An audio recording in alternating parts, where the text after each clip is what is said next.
سه تا از خوشگل ترین توپیا رو براتون جدا کردم. ببینید سه رنگ مختلف داره، یه دونه سبزه، یه دونه تقریبا سفید زرده و یه دونه قرمز. حالا اگه حق انتخاب داشتی شانس تو رو کدوم یک از اینا میذاشتی؟ من این سبزه رو انتخاب میکنم و اول از همه اینو میرم برش بزنم براتون. ببینید خیلی جالبه این قسمتاش که نور میندازی انگار نور نمیره داخل، ولی میره، در اصل میره ولی از بیرون مشخص نیست. نگاه کنین قشنگ نور داخلش رفته. برشش بزنیم با هم دیگه ببینیمش.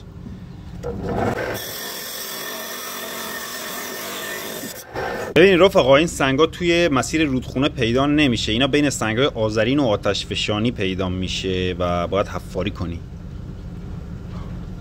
به به چقدر خوشگله، یه عقیق سلیمانی واقعا زیبا. نگاه کنید چقدر خوشگله، یه طرای خیلی باحالی داره داخل سنگ. بریم سراغ بعدی.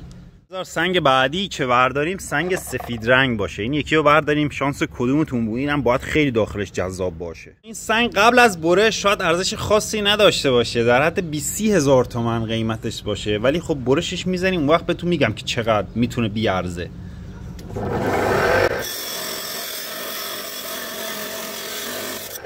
ممنونم که از من حمایت میکنید. اگه از زیبایی سنگا خوشتون اومد یه لایک ما رو مهمون کنید.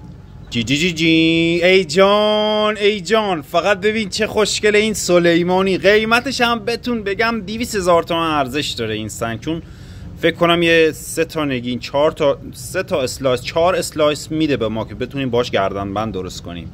و اما این آخری سنگ ما که یه سنگ پوست قرمز، این گوشش هم شکسته، داخلش آبی و کبود به نظر میرسه. اینا همشون از منطقه بغدادی خراسان استخراج شدن.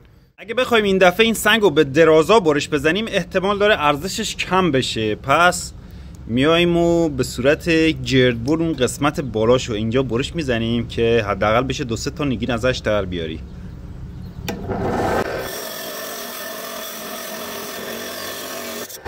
من روزانه کلی از این زیبایی های طبیعت میارم براتون برش میزنم، پس این زیبایی ها رو از دست ندید. و این یکی سبحان الله، ببین چه خوشگله، خدایا شکرت، یه عقیق سلیمانی